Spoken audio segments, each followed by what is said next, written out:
Olá, seja muito bem-vindo. Este é o programa Personalidades, entrevista com informação e credibilidade.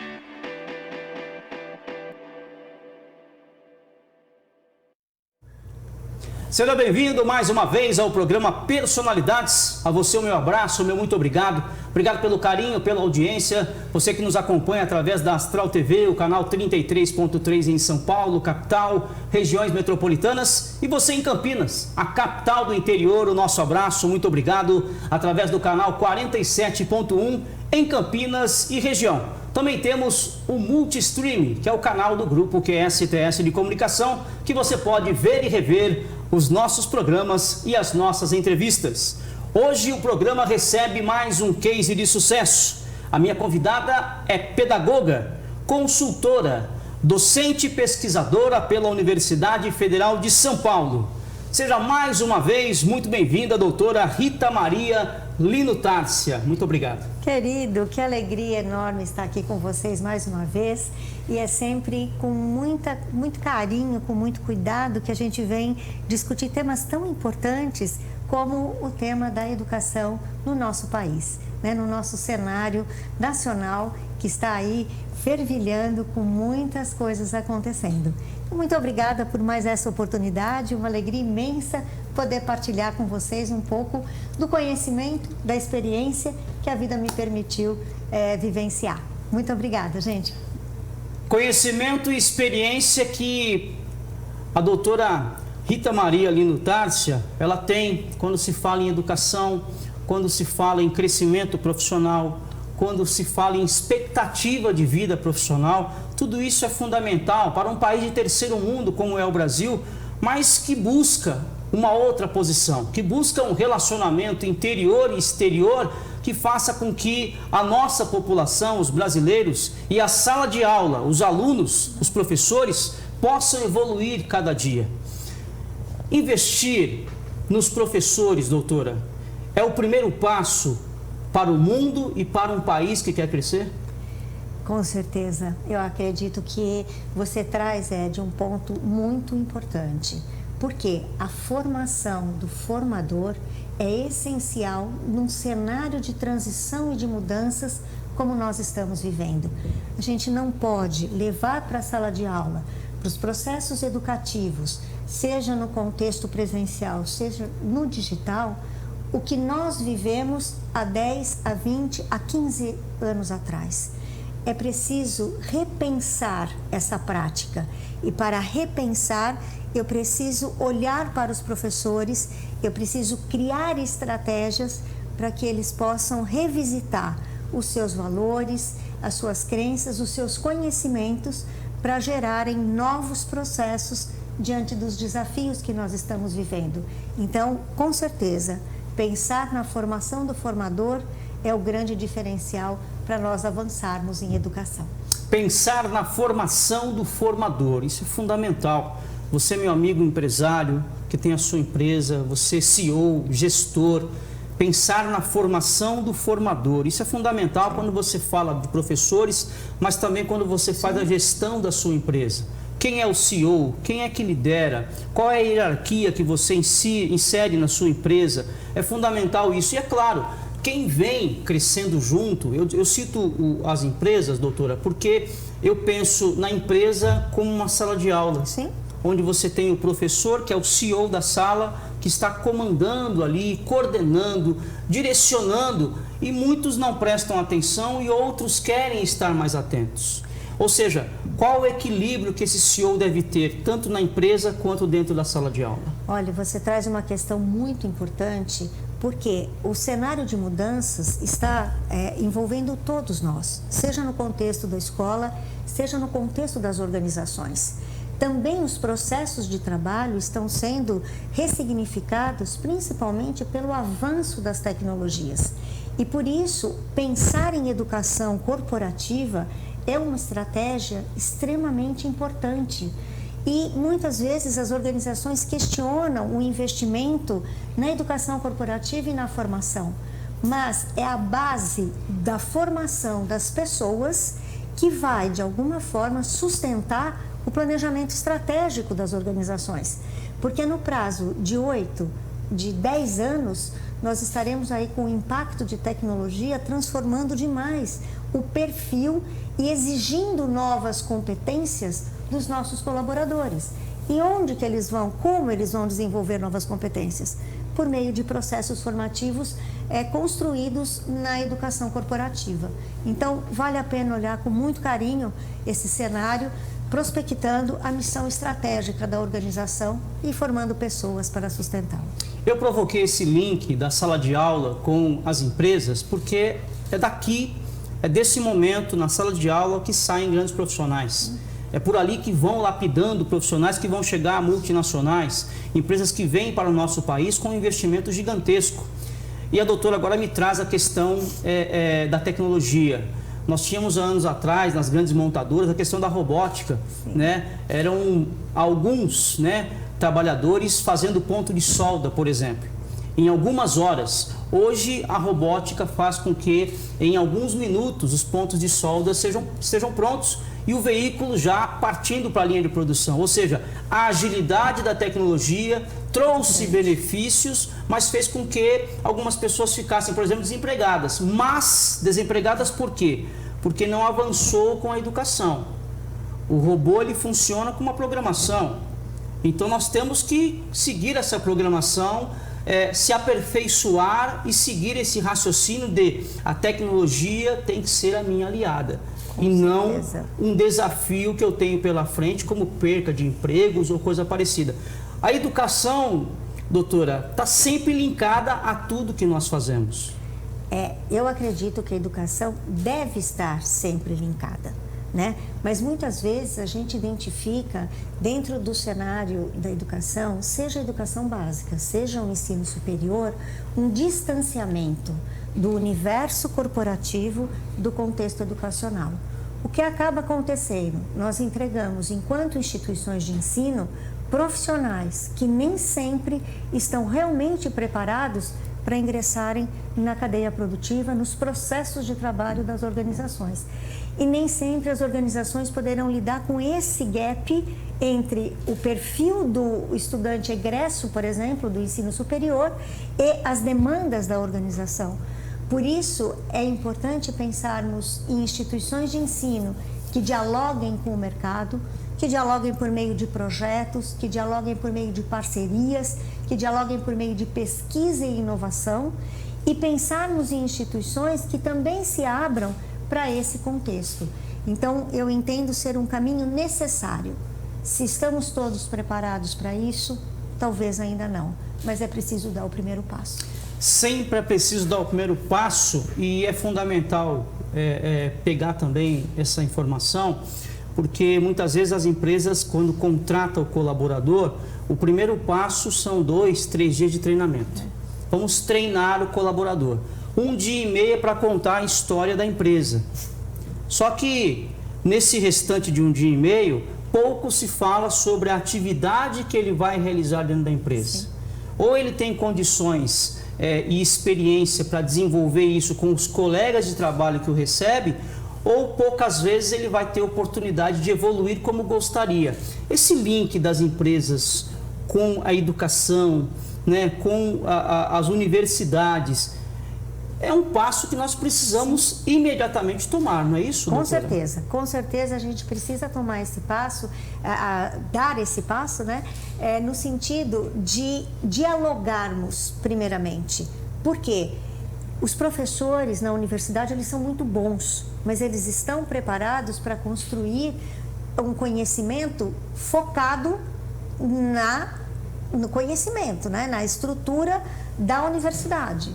E as empresas demandam muito e muitas vezes treinam para uma prática que hoje, com a tecnologia, em pouco tempo, não vai mais atender a necessidade. Então, o diálogo passa a ser fundamental para construirmos um novo caminho. E esse é o desafio que nós estamos vivendo, de construirmos novos caminhos em todos os segmentos, na educação, nas organizações e na nossa própria vida. Porque estamos vivendo um mundo de transição que está sendo impactado, e aí é mundo, não é Brasil? Sim. Impactado pela tecnologia. E a tecnologia traz questões que nos inquietam fortemente, onde nós somos chamados a revisitar os nossos hábitos, as nossas crenças e prospectar um futuro. E essa é a nossa missão. E, para mim, fortemente, a missão da educação, de orientar, de apoiar esse processo. Então, o desafio está posto, sabe, Ed? E a questão da tecnologia, vamos pensar juntos, né? A tecnologia, ela resolve muita coisa, né? Mas observem que ela resolve todos os processos, inclusive cognitivos, repetitivos. Então, se nós estamos habituados a repetir processos, nós seremos substituídos, sim. Por isso a necessidade de nós compreendermos e avançarmos em processos que sejam criativos, que sejam inovadores, porque tecnologia é e sempre será meio. Nós, seres humanos, é que atribuímos à tecnologia a nossa intencionalidade. Então, eu acredito que ficará fora do mercado quem não souber lidar com a tecnologia, mas não que seja substituído por ela, mas a ideia de sermos aliados é fundamental.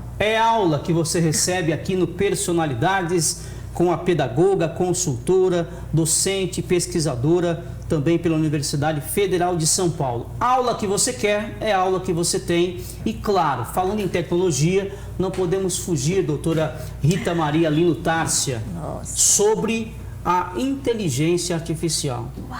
Não podemos fugir dela.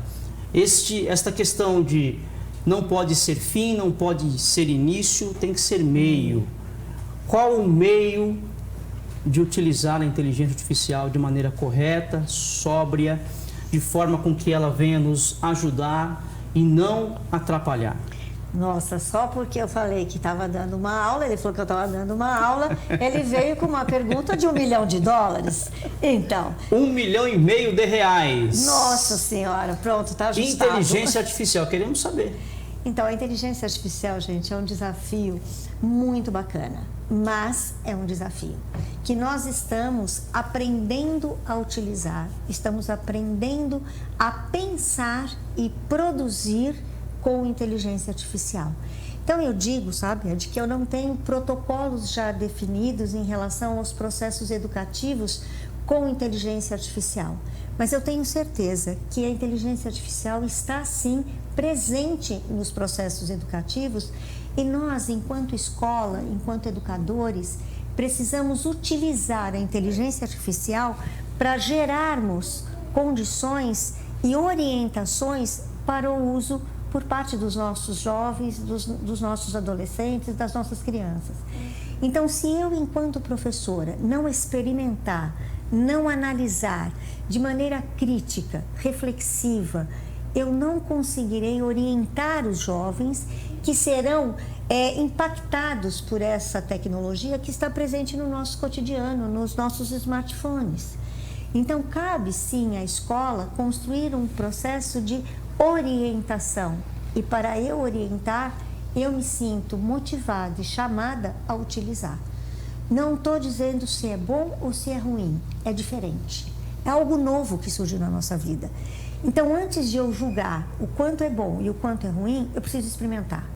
Experimentando de uma maneira crítica, reflexiva, ponderada, com todo o conhecimento que nós educadores temos, com certeza nós saberemos orientar como os nossos jovens poderão aproveitar da melhor forma a inteligência artificial.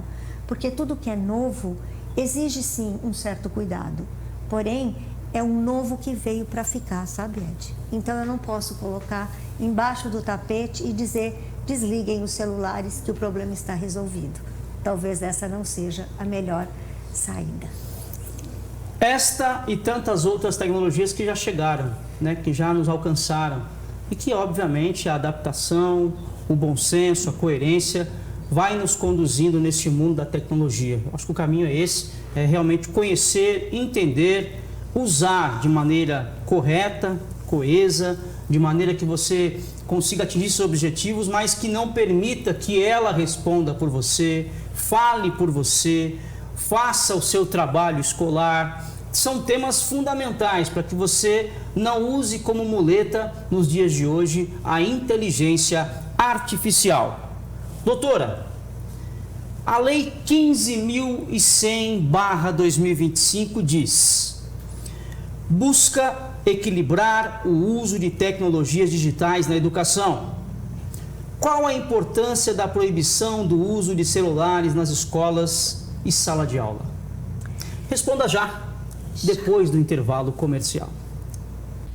Olá, eu sou Ed Mello, programa Personalidades, e eu quero falar com você, meu amigo empresário, você que tem um produto, a sua marca e quer divulgar para todo o Brasil, para São Paulo, capital, interior e também através das principais plataformas digitais. Venha divulgar conosco aqui no programa Personalidades. Fale com a nossa produção, com a nossa equipe de marketing e estamos à sua inteira disposição. O telefone é o 011-95599-9341. Divulgue a sua marca para São Paulo, capital, pela TV aberta e através das principais plataformas digitais. Quem não é visto, não é lembrado. Vem você também para o programa Personalidades. Entrevista com informação e credibilidade.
Personalidades comigo, Ed Mello, estamos de volta. É VaptVupt, como dizia aquele querido professor, e claro que você sabe quem é, o nosso querido, amado e eterno professor Raimundo. VaptVupt ao lado de Rita Maria Lino Tárcia, pedagoga, consultora, docente, pesquisadora pela Universidade Federal de São Paulo, nos dando uma aula aqui no programa sobre educação, sobre sala de aula, sobre empresas, sobre a questão que você tem que entender como funciona a tecnologia. Sabendo usar, não vai faltar, mas nós temos um tema que não pode escapar. Pedagoga, ela que é docente, conhece como ninguém as universidades, a sala de aula, as dificuldades e facilidades dos alunos e dos professores, mas temos uma lei que foi promulgada, a Lei 15.100/2025, que é a proibição do uso de celulares em sala de aula.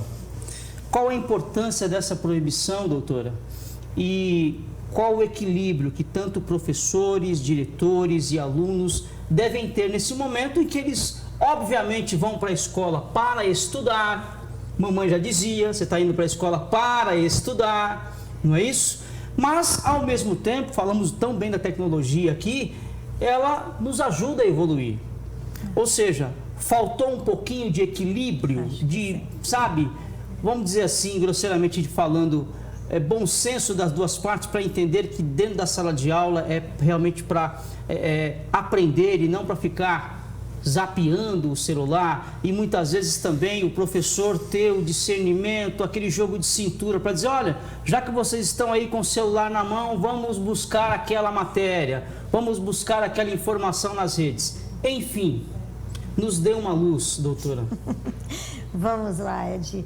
A lei causou, gente. Este começo de ano foi um começo de ano de muitas inquietações. Inquietações por parte das escolas, dos professores, da família e dos nossos alunos. Então, a lei, ela vem no momento de começo de ciclo em que nós todos somos chamados a repensarmos o uso do celular.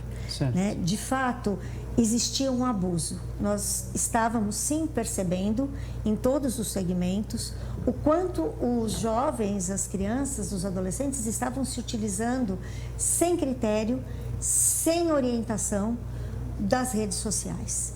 Né? Então, por um lado, veio a proibição com a intencionalidade de garantir a saúde mental dos nossos alunos, mas, por outro lado, também vem uma questão importante, que é: proibiu e acabou?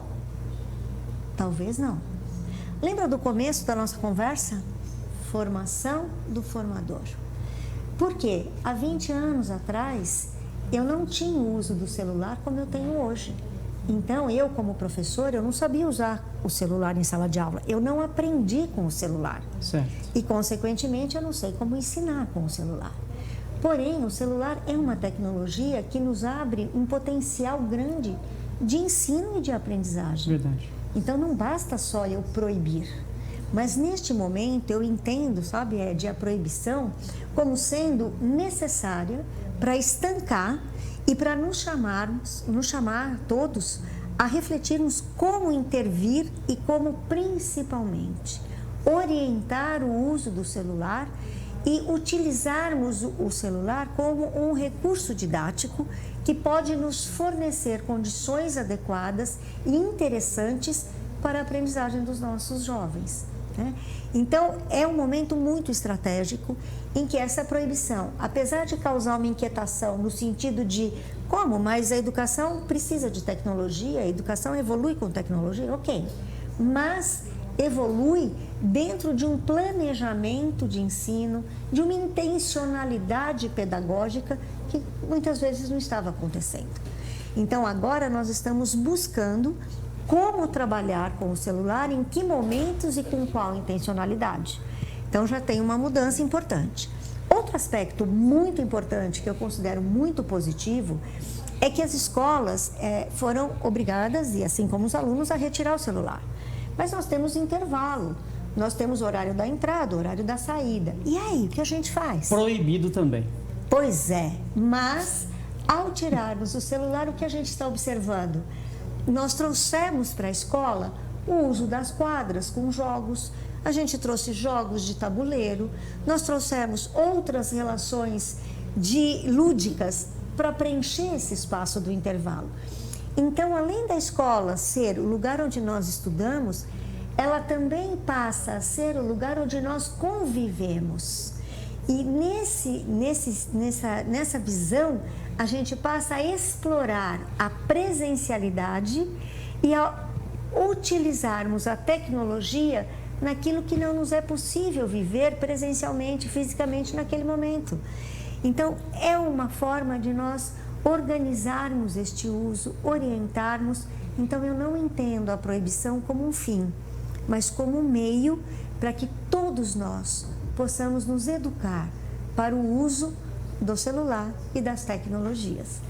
Neste cenário de transição e mudanças, com certeza a gente vai ter muito para aprender, para criar e para construir nas nossas escolas. Cenário de educação e mudança. Eu, particularmente, acredito que a mudança é necessária quando realmente algo está sendo prejudicado, que nesse caso são as aulas. Mas quando você observa que este aluno, este pai, este filho, esta mãe, ao jantar em casa, está com o celular na mão, não está colaborando em nada. Mas Edmelo, eu sou uma geração que os meus filhos nasceram com o celular na mão. Educação. Eu volto a frisar, a doutora está aqui do meu lado para me corrigir se eu estiver errado, que é questão de educação. A partir do momento que ele tem um período para usar o celular, um período para jogar futebol, um período para estudar, um período para você agendar com ele uma viagem. Olha, vamos viajar em junho, tá? Então, se dedica aos estudos para que você viaje com notas boas, para que você use esse primeiro semestre bem. Ou seja, o aluno, doutora, a criança, já supostamente iria para a sala de aula com algo já bem planejado. Sim. E aí a gente volta para a tal da proibição. Quando você proíbe, mãe, eu vou jogar futebol, não pode. Mãe, eu queria ver aquele filme, não vai assistir. Você começa a soltar vários nãos que lá na frente você está produzindo um ser humano que vai negativar a vida inteira. Com certeza. Então, quando você traz uma lei que proíbe, ou é porque nós perdemos o controle, Sim. ou porque não tivemos o controle daquela situação. Exatamente. É isso? É isso mesmo. E veja, o desafio é para todos. Por quê? Ao mesmo tempo que nós retiramos o celular, nós estamos abrindo espaço para o quê? Para o relacionamento. O relacionamento entre as pessoas, o relacionamento professor-aluno e o relacionamento em família. Agora, se eu não tenho celular e eu tenho uma professora que está brigando, dizendo que eu sou um tormento, que eu não paro quieto, que eu não isso, que eu não aquilo, que eu não aquilo, pelo amor de Deus, me dá o celular porque eu não aguento. Então, eu preciso também construir relações que sejam interessantes, afetivas, gostosas, com um vínculo positivo. E a mesma coisa acontece na família. Se eu estou numa família onde tem o conflito, a crise, a proibição, a briga, pelo amor de Deus, me dá o celular, que preferência com fone de ouvido, que é para não ouvir nada. Vou buscar outros caminhos. Entendeu? Agora, se eu tenho uma relação saudável, onde a gente conversa, onde a gente troca ideia, onde a gente assiste um filme, onde a gente discute um livro, veja, o celular é um componente na rotina. E é isso mesmo, porque a nossa rotina se constitui por diferentes estímulos. Inclusive fora da sala de aula. Inclusive fora da sala de aula. Né? Então, é uma proibição que parece que impactou para o jovem, né? Para os alunos, para a escola, mas na verdade impactou para todos nós. E eu, como professora, como é que está sendo a minha aula? A minha aula tem que ser muito legal, tem que ser muito interessante. Sim. Tem que fazer sentido para aquele jovem, porque senão ele vai pegar o celular. Ah, isso é uma ameaça? Não, gente. É uma forma de nós estarmos atuando como educadores. Porque a educação, ela é o caminho para a formação do sujeito, para que ele se realize, para o autoconhecimento dele. Não é só para ele engolir conteúdo. Conteúdo, sim, ele tem no celular, ele tem na internet, o conteúdo que ele quiser. Agora, como eu, professora, vou trabalhar esse conteúdo? O que de incrível eu posso fazer para o olho dele brilhar, para ele falar, uau, eu entendi. É diferente de eu cumprir tabela, sabe? Espetacular. Então, tá mexendo com a gente. Eu acho que vale a pena. Excelente. Sabe, algo assim, dinâmico, claro, que os nossos tomadores de decisão assistam ao nosso programa e ouça a doutora, pedagoga, pesquisadora, consultora, Rita Maria Lino Tárcia, que vai de encontro, eu tenho certeza, a milhares, ao raciocínio, ao entendimento de milhares de brasileiros. Eu pensei um comentário, né, sobre a justificativa, doutora, que diz o seguinte: a principal justificativa para a lei é proteger as crianças e adolescentes dos impactos negativos das telas, para a saúde mental, física, psíquica deles. Como é que você vai proteger a saúde mental de crianças que nasceram com o celular na mão e que essa tecnologia avança ano após ano? Esse meu celular aqui, senhoras e senhores, é arcaico, tá? Esse aqui é arcaico, já foi. A tecnologia embarcada nele já foi embora. Eu estou conseguindo ler o texto aqui, a minha pauta, e está tudo bem. Só que eu estou satisfeito com isso. Você precisa de um celular para quê? O que você precisa ter nele embarcado? Quais são as tecnologias? Você é capaz de pagar 12 mil reais, 15 mil, 30 mil reais no celular? O que vai agregar de valor à sua vida? Ou seja, são situações, doutora, que nós temos que analisar. A tecnologia vem, mas ao mesmo tempo que ela vem, a justificativa é que nós temos que evitar impacto negativo das telas. Temos que evitar impacto negativo na psicologia das pessoas, na importância e responsabilidade que ela tem que ter em saber, nesse momento eu estou em sala de aula. E é o brilho dos olhos da minha professora e do meu professor que vão me trazer o ensinamento que eu preciso. Estou errado? De forma alguma. Se a gente não trouxer o significado daquela aprendizagem, daquele momento para os jovens, é muito difícil ele ficar conectado em nós.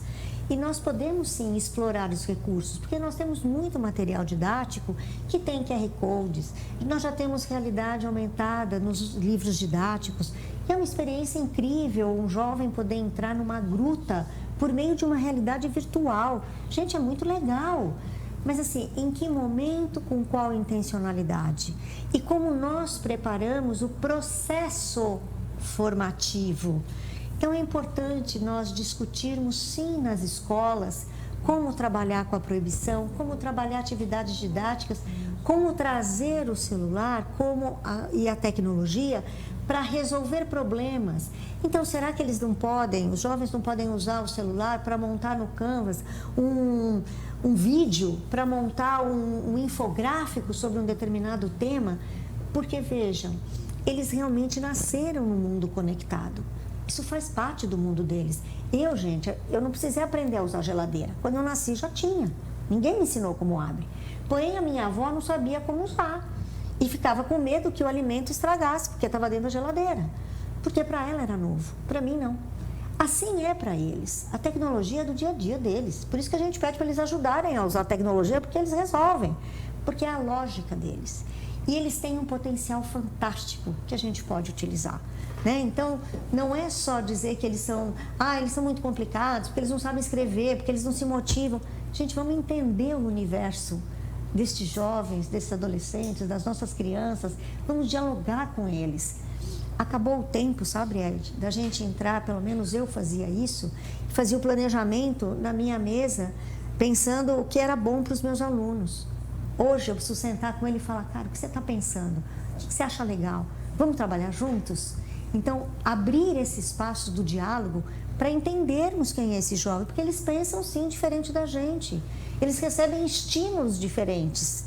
O nosso cérebro tem uma plasticidade incrível.